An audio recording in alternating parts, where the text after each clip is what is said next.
Bihar Beltron data entry operator का form जो है उसे लाइव कर दिया गया है। मैं इस वीडियो में आपको Bihar Beltron data entry operator का फॉर्म फिल करके दिखाऊंगा और स्टेप बाय स्टेप आपको हर कुछ बताऊंगा, जहाँ पे जो इंपॉर्टेंट बातें बतानी होंगी या डॉक्यूमेंट अपलोड करने के रिगार्डिंग हो या फिर कोई सर्टिफिकेट लिखने के रिगार्डिंग हो, तो आपको हर कुछ वहाँ पे पता चलता रहेगा, जिससे आप जब फॉर्म फिल करेंगे तो आपको कोई मिस्टेक ना हो, कोई गलती ना हो। तो वीडियो को शुरू करते हैं और स्टेप बाय स्टेप आपको बताते हैं कि आपको किस प्रकार से इसके फॉर्म को कंप्लीट करना है। वीडियो में आगे बढ़ने से पहले आपको बता दें कि अगर आपको केवल इंग्लिश टाइपिंग भी आता है तब भी आप इस फॉर्म को फिल कर सकते हैं, हिंदी इंग्लिश आता है तब भी कर सकते हैं और केवल हिंदी टाइपिंग आता है तब भी आप इस फॉर्म को फिल कर सकते हैं। तो इसमें एक प्लस पॉइंट है कि केवल आपको इंग्लिश टाइपिंग आता है तब भी आप फॉर्म को फिल कर सकते हैं। बहुत सारे लोगों को हिंदी टाइपिंग करने में दिक्कत होती है, तो यहाँ पे डरने की बात नहीं कि आपको दोनों एग्जाम देने होंगे, इंग्लिश टाइपिंग और हिंदी टाइपिंग का। चलिए मैं अब शुरू करता हूँ। और ये जो लिंक है इसका मैं वीडियो के डिस्क्रिप्शन में डाल दिया, वहाँ से आप क्लिक करके डायरेक्ट ओपन कर सकते हैं और अपना फॉर्म फिल कर सकते हैं। यहाँ पे लेटेस्ट अपडेट है, इस पर अगर आप क्लिक करेंगे तो आपके सामने जो भी अपडेट है इसका खुल के आ जाएगा। यहाँ पे आप देखिएगा लिखा हुआ है registration link for BSEDC DEO 2024 application form, आपको इसी पे क्लिक करना है। और ये जो फॉर्म है ये आज चालू किया गया था।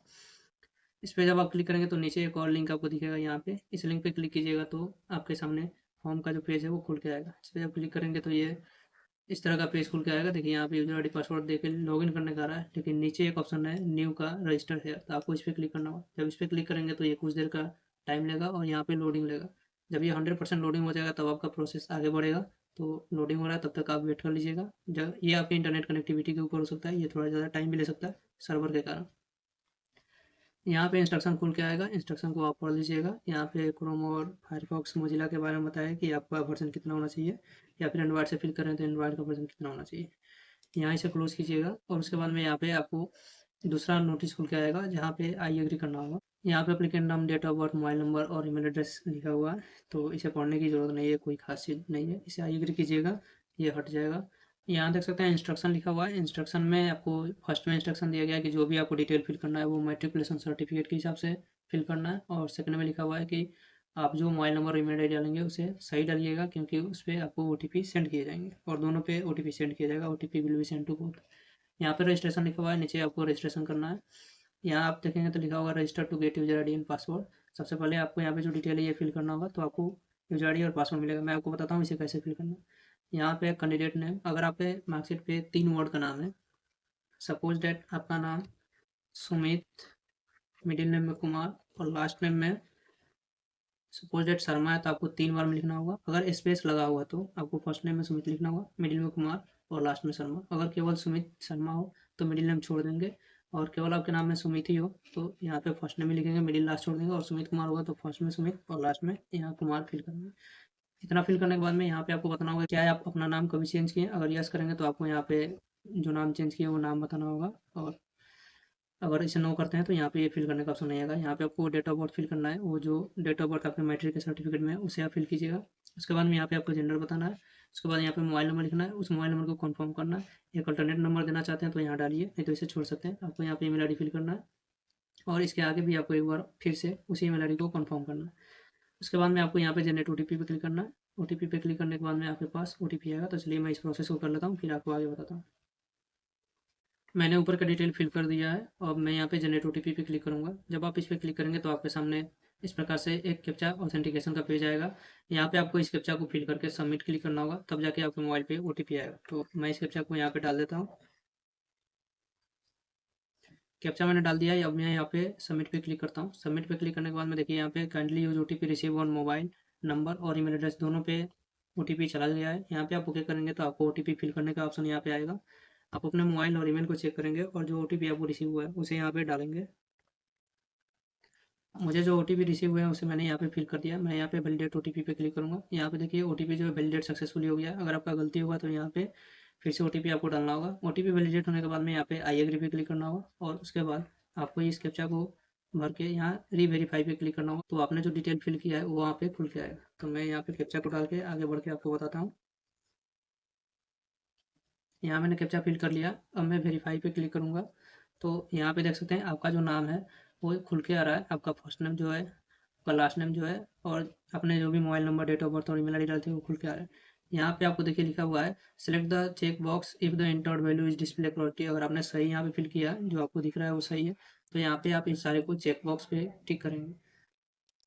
इन चेक बॉक्स पे टिक करने के बाद में यहाँ आपको सबमिट पे क्लिक करना होगा। सबमिट पे करने के बाद में यहाँ पे एक अलर्ट मैसेज शो कर रहा है, जहाँ पे आपको बता रहा है कि अगर आप ओके करेंगे तो आपने जो डिटेल फिल किया है उसे आप चेंज नहीं कर सकते हैं। अगर उसमें कुछ गलतियाँ देख रहे हैं तो यहाँ पे आप क्लोज क्लिक कीजिए। तो मेरा सही है, मैं यहाँ पे ओके करूँगा। ओके करने के बाद में ये जो पेज है ये आगे बढ़ जाएगा और आपका रजिस्ट्रेशन कंप्लीट हो जाएगा। यहाँ पे देख सकते हैं कि रजिस्ट्रेशन जो है वो कंप्लीट हो चुका है। यहाँ पे रजिस्टर सक्सेसफुली लिख रहा है, नीचे रजिस्ट्रेशन नंबर मिल चुका है। मैं इसे क्लोज करूँगा और आप इस रजिस्ट्रेशन नंबर को नोट कर लीजिएगा कहीं। क्लोज करने के बाद में आपका यहाँ पे पूरा डिटेल शो करेगा, आपने जो अभी फिल किया था। तो यहाँ पे अप्लीकेंट डिटेल भी लिखा हुआ है। आपको यहाँ पे गो टू एप्लीकेशन पे क्लिक करना होगा ताकि आप आगे का प्रोसेस कंप्लीट कर पाएँ। तो मैं यहाँ पे गो टू एप्लीकेशन पे क्लिक करूँगा तो आगे बढ़ेगा। यहाँ पे साथ ही लॉग आउट का ऑप्शन है, तो अगर आप बाद में फॉर्म भरना चाहते हैं तो लॉग आउट कर सकते हैं। आपका पासवर्ड जो है आपको मिल चुका है मोबाइल नंबर और ईमेल आईडी पे। गो टू एप्लीकेशन पे मैं क्लिक करता हूँ। क्लिक करने के बाद में आपका यहाँ फिर से लोडिंग लेगा और सारा डिटेल खुल के आएगा। आपको क्या क्या फिल करना है मैं आपको बताता हूँ, और कहाँ पे कैसे फिल करना है, कौन सा नंबर सर्टिफिकेट नंबर डाला, इस वीडियो में आपको प्रॉपर रूप से मैं बता दूंगा। यहाँ फिर से इंस्ट्रक्शन खुल के आ रहा है, इसे क्लोज करेंगे। यहाँ आप देखेंगे तो आपका जो एप्लीकेशन है वो सबसे पहले पर्सनल डिटेल है जो आपने फिल कर लिया है। उसके बाद में आपको एडिशनल डिटेल डालने होंगे, कम्युनिकेशन डिटेल डालना होगा, क्वालिफिकेशन और एक्सपीरियंस यहाँ पे ऐड किया गया है। उसके बाद में टेस्ट सिटी आपको डालना होगा और लास्ट में आपको डॉक्यूमेंट अपलोड करने को। उसके बाद में आपका पेमेंट हो जाएगा, फिर आपका फॉर्म जो है वो कंप्लीट हो जाएगा। तो मैं नीचे चलता हूँ यहाँ पे और आपको बारी बारी से सब कुछ बताता हूँ। यहाँ पे देखिए कैंडिडेट पर्सनल डिटेल लिखा हुआ है। सबसे पहले एप्लीकेशन नंबर आएगा, कैंडिडेट का आपने जो नाम फिल किया है वो आएगा, डेट ऑफ बर्थ आएगा, यहाँ जेंडर आएगा, और यहाँ पे एक ऑप्शन है जो यहाँ पे फिल नहीं है, मैरिटल स्टेटस। तो आपको यहाँ पे बताना है कि आप शादीशुदा हैं या नहीं है। तो मैरिड अनमेरिड अपना फिल कर लेंगे। फिर यहाँ पे फादर्स नेम आपको फिल करना है और उसके बाद में यहाँ पे मदर्स नेम फिल करना है। ये मैंडेटरी नहीं है, अगर आप डालना चाहें तो डाल सकते हैं। उसके बाद में नीचे आप आएंगे तो यहाँ पे पोस्ट नेम है, डाटा एंट्री ऑपरेटर, ये ऑटोमेटिक रहेगा। यहाँ आपको कुछ चेंज करने का ऑप्शन नहीं देखने को मिलेगा। नेशनलिटी आपको यहाँ पे इंडियन सेलेक्ट करना होगा। उसके बाद में यहाँ पे पूछ रहा है कि क्या आप बिहार के निवासी हैं। तो अगर आप बिहार से होंगे तो इसे यस करेंगे, और बिहार से नहीं होंगे तो नो करेंगे। नो करने पे आप यहाँ पे आपको अपना स्टेट बताना होगा कि आप किस स्टेट से हैं। जैसे आप स्टेट बताएंगे आप यहाँ पे रिजर्वेशन कैटेगरी में केवल जनरल काउंट होंगे, लेकिन अगर आप बिहार के निवासी हैं तो यहाँ यस करेंगे। और उसके बाद में अपना रिजर्वेशन कैटेगरी जो है वो आप यहाँ पे बताएंगे। रिजर्वेशन कैटेगरी बताने के बाद में आपको अपना कैटेगरी सर्टिफिकेट जो है यहाँ पे डालना होगा। तो अगर आप यहाँ पे ओबीसी यानी कि BC 1 BC 2 सेलेक्ट करते हैं तो आपको NCL डालना होगा। EWS सेलेक्ट करते हैं तो EWS सर्टिफिकेट नंबर डालना होगा, और अगर आप SC ST सेलेक्ट करते हैं तो आपको जाति प्रमाण पत्र का नंबर डालना होगा। यहाँ मैं BC 2 सेलेक्ट करता हूँ। नीचे यहाँ पे देखिए आपको कैटेगरी सर्टिफिकेट डिटेल लिखा हुआ है। यहाँ पे आपको लिखना है कैटेगरी सर्टिफिकेट इशूइंग अथॉरिटी, तो पास करने वाले कौन है उनका क्या पद है यहाँ पे लिखना होगा। जैसे कि RO और CO होते हैं तो रेवेन्यू ऑफिसर, सर्किल ऑफिसर, यहाँ पे जो आपका सर्टिफिकेट पे होगा नीचे देखिएगा तो मिल जाएगा, उसे आप यहाँ पे डाल देंगे। उसके बाद में इशू डेट यहाँ पे डालना है अपने सर्टिफिकेट का, तो केवल उसमें मंथ और ईयर डालना है। तो इस पर आप क्लिक करेंगे कैलेंडर पे और यहाँ से आप मंथ और ईयर सेलेक्ट कर लेंगे। उसके बाद में यहाँ पे सीरियल नंबर मांग रहा है, तो सर्टिफिकेट पे आपका जो सर्टिफिकेट नंबर है वो पूरा यहाँ पे डाल देंगे। उसी प्रकार से यहाँ पे आपको डोमिसाइल सर्टिफिकेट डिटेल देना होगा, क्योंकि आप बिहार सेलेक्ट किया है इसलिए आपको बिहार का निवास प्रमाण पत्र यहाँ पे लगाना होगा। तो यहाँ पे निवास प्रमाण पत्र कौन पास किए हैं, उसी प्रकार से रेवेन्यू ऑफिसर है कि सर्कल ऑफिसर, आपको यहाँ डालना होगा। फिर आपको मंथ और ईयर सेलेक्ट करना होगा, और फिर आपका जो सर्टिफिकेट नंबर होगा BR/CO करके उसको पूरा यहाँ पे लिख देंगे। उसके बाद में यहाँ पे मार्क ऑफ विजुअल आइडेंटिफिकेशन में आपको अपने शरीर का एक पहचान चिन्ह डालना है। नीचे आप आएंगे यहाँ पे तो यहाँ पे आपको एक आइडेंटिफिकेशन टाइप सेलेक्ट करना होगा सबसे पहले, जैसे कि pan card, driving licence, voter ID, passport, photo attach, bank passbook. अगर आप इनमें से कोई देना चाहते हैं तो उसे सिलेक्ट करेंगे और सामने उसका जो नंबर है वो फिल करेंगे, यानी कि ID नंबर। यहाँ पे देखिए पैन कार्ड नंबर है और नेम ऑन पैन कार्ड आपको फिल करना होगा अगर आप पैन कार्ड सेलेक्ट करते हैं तो। लेकिन अगर आप यहाँ पे आधार कार्ड देना चाहते हैं तो यहाँ सबसे नीचे वाले option any photo ID card issue by government authority पे क्लिक करेंगे। उसके बाद में आपको यहाँ पे ID टाइप में आपको लिखना होगा आधार कार्ड। उसके बाद में यहाँ पे ID नंबर में आप अपना 12 डिजिट का ID नंबर फिल कर देंगे। यहाँ ID टाइप में आधार कार्ड और आधार नंबर फिल करने के बाद में नीचे यहाँ पे टिक करना होगा आपको। टिक करने के बाद में आपको सेव नेक्स्ट पे क्लिक करना है। जब आप सेव नेक्स्ट पे क्लिक करेंगे तो यहाँ पे डाटा सेव सक्सेसफुली का ऑप्शन आएगा, ओके क्लिक करेंगे। उसके बाद में आपसे यहाँ पे पूछ रहा है पर्सन विथ बेंचमार्क डिजिबिलिटी डिटेल्स, तो अगर आप विकलांग होंगे 40% या फिर इससे ऊपर तो यहाँ पे आप यस करेंगे, नहीं तो इसे नो करेंगे। नो पे क्लिक करने के बाद में यहाँ पे सेव नेक्स्ट पे क्लिक करेंगे तो आपका दो जो डिटेल है वो कंप्लीट हो चुका है, एक पर्सनल डिटेल, दूसरा यहाँ पे एडिशनल डिटेल। दोनों डिटेल कंप्लीट होने के बाद में आपका कम्युनिकेशन डिटेल खुल के आएगा। यहाँ पे आपको एड्रेस फिल करना है। तो अगर आप किसी गांव से आते हैं तो यहाँ पे सबसे पहले आप विलेज लिखेंगे। उसके बाद में विलेज लिखने के बाद में आप कॉमा दे सकते हैं। फिर यहाँ पे पोस्ट ऑफिस आप लिख लेंगे, सामने यहाँ पे पुलिस स्टेशन लिख लेंगे। उसके बाद में यहाँ पे कंट्री आपका इंडिया रहेगा, स्टेट बिहार है, क्योंकि वहाँ पे आपने बिहार में यस किया था। यहाँ पे आपको डिस्ट्रिक्ट सेलेक्ट करना होगा कि आप बिहार के किस डिस्ट्रिक्ट से आते हैं। डिस्ट्रिक्ट सेलेक्ट करने के बाद में यहाँ पे आपको पिन कोड अपना फिल करना है। पिन कोड फिल करने के बाद में अगर आपका ये परमानेंट एड्रेस था, अस्थायी पता, और यहाँ पे है पत्राचार का पता, कॉरस्पॉन्डेंस एड्रेस, अगर दोनों सेम है तो यहाँ पे टिक करने का कोई ऑप्शन नहीं है, आपको दोनों में फिल करना होगा। जब आप कॉरस्पॉन्डेंस एड्रेस को फिल करेंगे तो यहाँ पे कंट्री आपका नहीं आएगा, यहाँ से आपको सिलेक्ट करना होगा। यहाँ पे स्टेट भी नहीं आएगा, तो आपको यहाँ से स्टेट सिलेक्ट करना होगा। ऊपर में आपका ये डिटेल फिल आएगा, पर नीचे वाले में आपको सिलेक्ट करना होगा। फिर आप यहाँ से अपना डिस्ट्रिक्ट को सिलेक्ट करेंगे, उसके बाद में पिन कोड को यहाँ फिल करेंगे। पिन कोड को फिल करने के बाद में यहाँ 7 नेक्स्ट पे क्लिक करेंगे, तो 7 नेक्स्ट पे क्लिक करने के बाद में यहाँ देख सकते हैं डाटा सेव सक्सेसफुली आ रहा है, यानी कि आपने जो डिटेल फिल किया है वो सेव हो चुका है। यहाँ पे आप ओके पे क्लिक करेंगे। इसके बाद में यहाँ पे देखेंगे मैट्रिकुलेशन डिटेल आपसे मांगा जा रहा है। सबसे पहले यहाँ पे मांगा जा रहा है नेम ऑफ बोर्ड, आप अपने बोर्ड का नाम लिखेंगे यहाँ पे।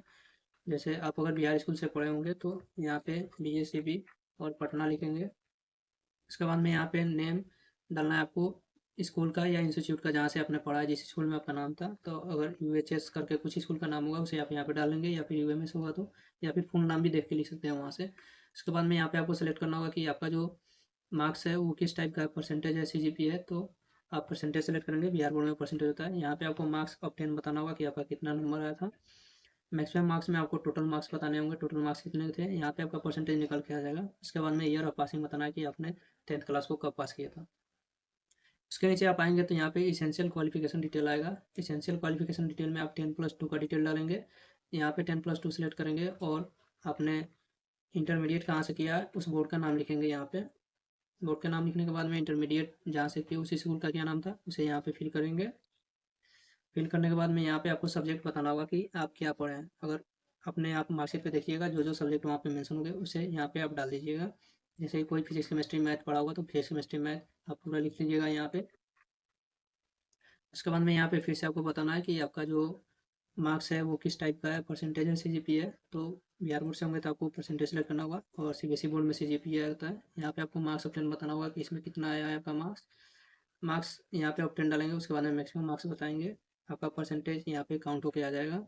उसके बाद में ईयर ऑफ पासिंग आपको बताना होगा कि आपने कब पास किए 12th क्लास को। यहाँ पे ईयर ऑफ पासिंग सेलेक्ट करने के बाद में नीचे आपका यहाँ पे आएगा ऑप्शन टाइपिंग मीडियम डिटेल का। यहाँ पे आप अपना टाइपिंग किस मीडियम में देना चाहते हैं, हिंदी में केवल टाइपिंग देना चाहते हैं, इंग्लिश में देना चाहते हैं, या फिर हिंदी इंग्लिश दोनों में देना चाहते हैं, इसे आपको सिलेक्ट करना होगा। मैं यहाँ पे इंग्लिश सेलेक्ट करता हूँ। उसके बाद में यहाँ पे कंप्यूटर कोर्स का डिटेल देना होगा। तो इस पे जब आप क्लिक करेंगे तो आपके सामने दो कोर्स खुल के आएगा, एक 1 ईयर कंप्यूटर कोर्स और दूसरा है DDEO course qualified from BSDM 400 hours. तो आप इसमें से दोनों में से कोई सिलेक्ट कीजिएगा। अगर आप 3 मंथ 6 मंथ का कोई कोर्स किए हैं तो यहाँ पे आप 9 डाल सकते हैं। एक ईयर का जो कोर्स होगा उसे आप यहाँ पे डाल सकते हैं, जैसे कि ADCA कोर्स होगा तो आप यहाँ पे, तो यहाँ पे आप 1 ईयर कंप्यूटर कोर्स पे क्लिक करेंगे, ये फिल हो जाएगा। इंस्टीट्यूट पास फॉर्म में आप कहाँ से पास किए हैं उस इंस्टीट्यूट का नाम लिखेंगे। उसके बाद में इंस्टीट्यूट आपका रिकॉग्नाइज है कि नहीं, तो आप यहाँ पे यस करेंगे। उसके बाद में जब पास किए थे उस मंथ और ईयर को यहाँ पे फिल करेंगे। कंप्यूटर डिटेल भरने के बाद नीचे आप आएंगे तो यहाँ पे any other higher qualification detail का ऑप्शन है। यहाँ पे आप ग्रेजुएशन का डिटेल डाल सकते हैं, तो आपको अदर सेलेक्ट करना होगा। उसके बाद में यहाँ पे अदर क्वालिफिकेशन डिग्री में ग्रेजुएशन लिखना होगा, आप कहाँ से पास किए हैं, subject, passing month, year, percentage, CGPA, marks of 10, maximum marks, same इसी प्रोसेस है। आप इसे फिल करेंगे।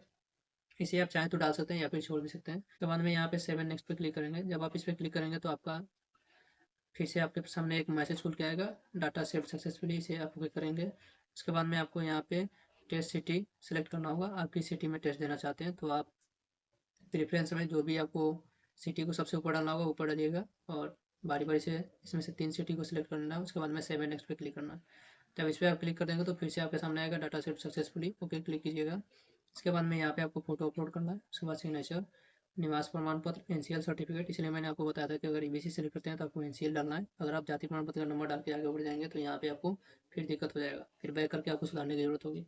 उसके बाद में यहाँ पे अपलोड करना है आपको 10th क्लास का सर्टिफिकेट और 10th क्लास का मार्कशीट। 10th क्लास का सर्टिफिकेट जो पासिंग सर्टिफिकेट निकलता है आपका, उसे डालना है। अगर आपके पास 10th क्लास का पासिंग सर्टिफिकेट नहीं है तो आप जाके अपने जहाँ से भी स्कूल कॉलेज से पास किए होंगे वहाँ से आप ले लेंगे और फिर उसे यहाँ पे अपलोड करेंगे। अगर आप इस साल पास किए हैं और आपके पास नहीं है तो यहाँ पे मार्कशीट ही दोनों जगह डाल देंगे, या फिर जिन्हें सर्टिफिकेट नहीं मिलता हो किसी बोर्ड में तो वहाँ पे आप मार्कशीट डाल सकते हैं, दिक्कत नहीं होने वाला है। लेकिन जिनको मिलता है उनको यहाँ पे लेके डालना होगा।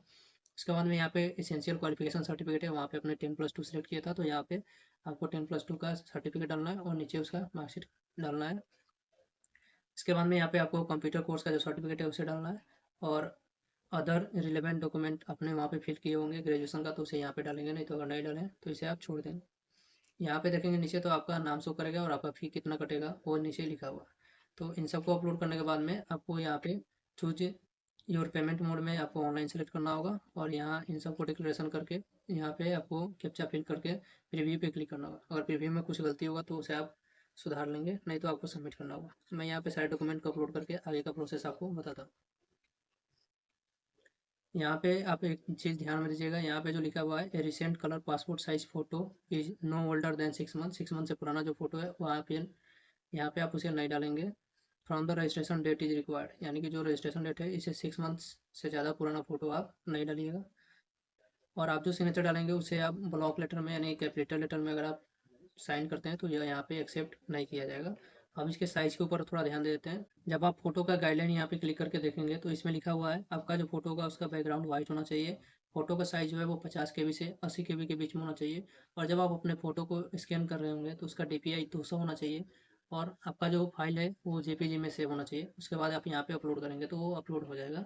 सिग्नेचर का गाइडलाइन अगर आप देखेंगे यहाँ पे, तो यहाँ पे आपको DPI मेंशन नहीं किया गया, केवल आपको साइज मेंशन किया गया है 50 KB से 80 KB के बीच में। उसी प्रकार से यहाँ पे जो सर्टिफिकेट्स आपको अपलोड करना है वो आपका JPG फॉर्मेट और PDF फॉर्मेट दोनों में चलेगा, और आपका 100 KB से लेकर 300 KB के बीच में होगा तो यहाँ पे एक्सेप्टेबल होगा, तो आपका अपलोड होगा, और इससे ज़्यादा का होगा तो अपलोड नहीं होगा। मान लीजिए कि अगर आप जो डॉक्यूमेंट यहाँ पे अपलोड कर रहे हैं वो 300 KB से ऊपर है, क्योंकि अगर आप मोबाइल से फिल कर रहे होंगे तो ये ज़्यादा हो जाएगा, तो उस केस में आप इसे कम कर सकते हैं। आप अपने ब्राउजर में सर्च कीजिएगा फोटो रिसाइजर, फोटो रिसाइजर को क्लिक करेंगे तो यहाँ पे ये खुल के आएगा फर्स्ट में जो लिंक, इसे आप ओपन कीजिएगा, और यहाँ पे आपको फ़ोटो क्लिक करके डालना होगा, और उसका जो साइज़ है वो ये कम करके दे देगा। तो यहाँ से आपको सेलेक्ट फाइल पे क्लिक करना होगा और आप अपना फाइल यहाँ पे सिलेक्ट करेंगे।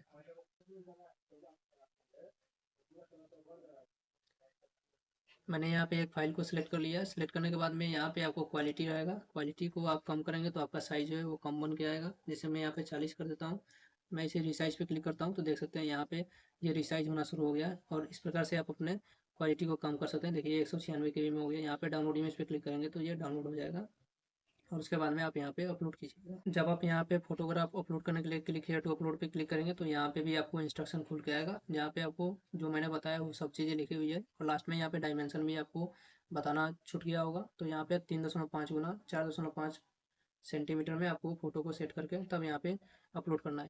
यहाँ पे जब आप click here to upload photo पे क्लिक करेंगे तो यहाँ पे जब आप फोटो को सिलेक्ट करेंगे तो यहाँ पे आपको एक एरर देखने को मिलेगा। यहाँ पे लिखेगा human face not present, image size is too small to check quality. तो आपको फोटो का जो क्वालिटी है उसे बढ़ाकर यानी कि अच्छा क्लियर फोटो यहाँ पे डालिएगा तो एक्सेप्ट कर लेगा। मैं अब क्लियर फोटो को यहाँ पे सेलेक्ट करता हूँ। जैसे क्लियर फोटो को मैं यहाँ पे डाला, देखिए यहाँ पे अपलोड हो चुका है, फाइल अपलोडेड सक्सेसफुली लिखेगा। यहाँ पे आप क्लोज करेंगे, क्लोज करने के बाद में आपको यहाँ पे सिग्नेचर डालना होगा। यहाँ पे आप सारे डॉक्यूमेंट्स को जब आप अपलोड कर लेंगे अपना फोटो सिग्नेचर और डॉक्यूमेंट्स को, तो सबके सामने व्यू का ऑप्शन ऐसे करके आएगा। तो बारी बारी से आपको सबको व्यू कर लेना है। अगर आप व्यू नहीं करेंगे तो जब आप यहाँ पे इस कैप्चा को वेरीफाई करके प्रीव्यू करेंगे तो आपको पहले व्यू करने को बोलेगा। मैं यहाँ पे इन सबको टिक कर लेता हूँ। टिक करने के बाद में मैं यहाँ पे इस कैप्चा को फिल करता हूँ। कैप्चा फिल करने के बाद में मैं प्रीव्यू पे क्लिक करता हूँ। यहाँ पे प्रीव्यू जो है वो खुल के आ चुका है। आप अपना प्रीव्यू यहाँ से मिला लेंगे। आपने जो डिटेल फिल किया है वो सही है कि नहीं। अगर कुछ गलत होगा तो आपको यहाँ पे क्रॉस का निशान दिख रहा है, इस पर क्रॉस पे क्लिक करके आपको फिर से बैक आना होगा। यहाँ बैक कर करके आपको सुधारना होगा। लेकिन अगर आपका सारा डिटेल सही है तो नीचे आप यहाँ पे ओके पर क्लिक करेंगे, आप अपने डिटेल को चेक करके। ओके पे क्लिक करने के बाद में आपको यहाँ सबमिट का ऑप्शन मिलेगा। सबमिट पे जब आप क्लिक करेंगे तो यहाँ पे देखिए अभी लिख रहा है please view photograph before submit. तो आपने जो अपलोड किए थे इसको व्यू करना होगा, तो मैं इसको व्यू करके फिर आपको सबमिट करके दिखाता हूँ। मैंने व्यू कर लिया, अब मैं सबमिट पे क्लिक करता हूँ। सबमिट पे क्लिक करने के बाद में आपका जो पेज है ये रिडायरेक्ट हो जाएगा पेमेंट पे, और आपको यहाँ पे पेमेंट करना होगा। अगर आप OBC या जनरल सेलेक्ट किए तो आपको 1,000 का फ़ी कटने वाला है, और SC ST सेलेक्ट किए होंगे तो आपका जो फ़ी है वो 250 रुपये कटने वाला है। यहाँ पे अगर आप QR कोड से पेमेंट करना चाहते हैं तो QR पे क्लिक कीजिएगा, और मेक पेमेंट पे क्लिक कीजिएगा तो आपके सामने QR कोड खुल के आ जाएगा। यहाँ पे आपका अमाउंट बता रहा है, आपको प्रोसीड विथ पेमेंट पे क्लिक करना होगा। उसके बाद में आपको अपने मोबाइल से यहाँ पे क्लिक टू शो पे क्लिक करेंगे तो शो करेगा। फिर आप अपने पेमेंट टाइप जो भी यूपीआई पेमेंट टाइप है उसे इसे स्कैन करेंगे और पेमेंट कंप्लीट करेंगे तो आपका रिसिप्ट जो है वो डाउनलोड हो जाएगा और उसे आप प्रिंट करके या फिर सेव करके फ्यूचर रेफरेंस के लिए रख लेंगे। तो आज इस वीडियो में इतना ही। अगर आपको इसके रिगार्डिंग और भी कुछ पूछना है, कोई क्वेरी है, कुछ क्वेश्चन है, तो वीडियो के नीचे कमेंट कीजिए, मैं हर कमेंट का रिप्लाई देता हूँ।